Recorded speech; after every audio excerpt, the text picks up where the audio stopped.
Phil Buddha. Now I'm doing the mid-season highlights to see which team is going to win the championship. This is between the Cavs, Rockets, Raptors, and Warriors. Top 4 teams by statistical category.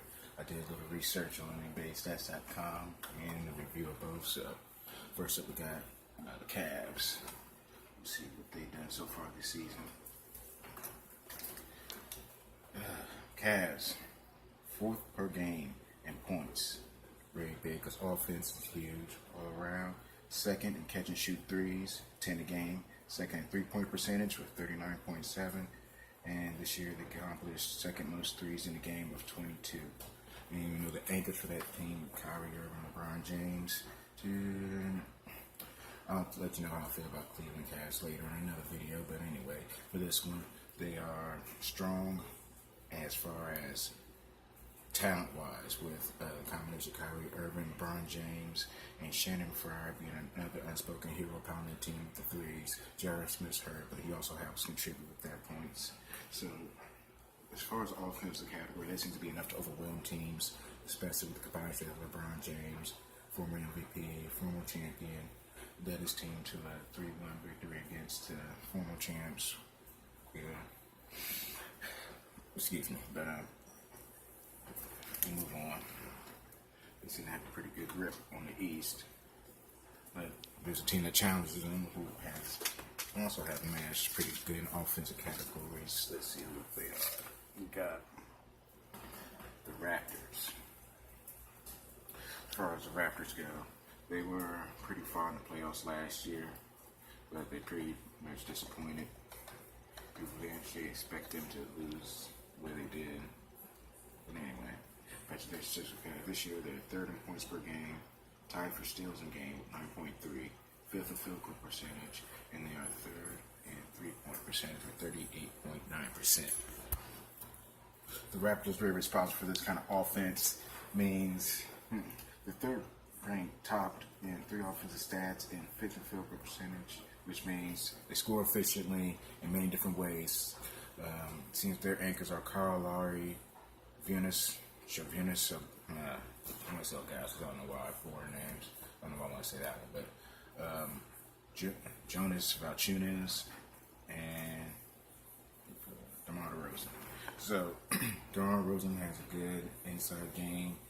Kyle Lowry is a combination of both. It seems how they're so efficient, and also with the inside presence of Valanciunas, it really helps out their offense all around. So it's hard to stop them from scoring, and once they get going, they're on a roll. And they have good chemistry. It means they like each other, like to move the ball. They also like to play defense, being there with 9.3 steals in the game, which is a lot. So they're active and aggressive. So that's really bothersome when you play more talented teams when they come across in the East, particularly the Cleveland fast. But it doesn't seem like they pose too much of a challenge to them. So every time they match up, the guys can handle them easily.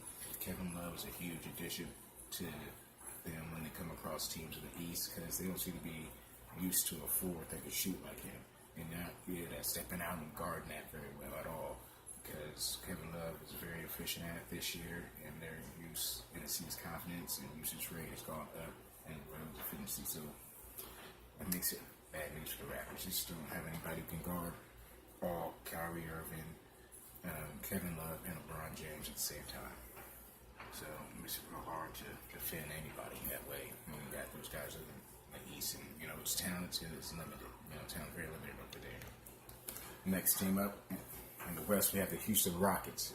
Offensively, they're 1st in threes made in the game with 507, 5th in 3-point percentage with 38.3%, 2nd in assists with 25.6, 2nd in points per game, and offensively and sharing the ball wise, addition of, let's see, we got Eric Gordon, Ryan Anderson, and subtraction of Dwight Howard's open up the floor so that these guys can all hit shots, especially James Harden bringing up as the point. Gives him unlimited options out there. He loves to drive and get fouled, and if he gets tired or feels he wants to save energy, he loves to dump it off to the outside to those exact shooters who are accurate and can hit those shots. And percentages show that they're very high. Once again, I got all these stats for NBAstats.com.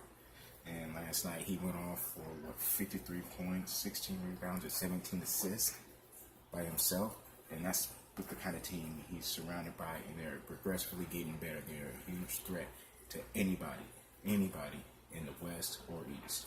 And you see, with this kind of field goal, with this kind of offensive percentage, they turn their offense and to make if the offense turns you into make shots for your team, because if you don't, your bad offense turns into a very good defense, and that'd be hard to combat with the option of Harden driving to the hole and getting fouled and going to the line, or him choosing to kick it out to those open shooters who are consistently hitting threes, who haven't been doing that before. That's just what he needed, and he's unlocked the true potential of the Rockets. And it seems like their coach, Mike D'Antoni, been in the league for a while. The Suns, known for a running gun offense, has found his perfect fitting, and it seems like, I try again, successful somewhere, and he found it in the future with this team, and it's perfect for him, and he's driving them to a spot in the West. Next up, we have my favorite team I root for. I was planning to figure out why I got to be the fans of Golden State in a minute, but here's what they lead in the West. They're first with threes. Watch this.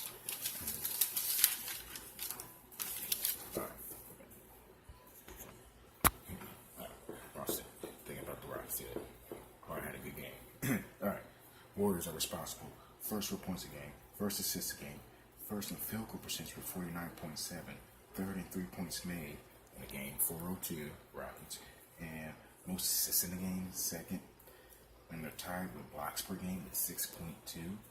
Tied for blocks, the Warriors? Who would have expected that coming?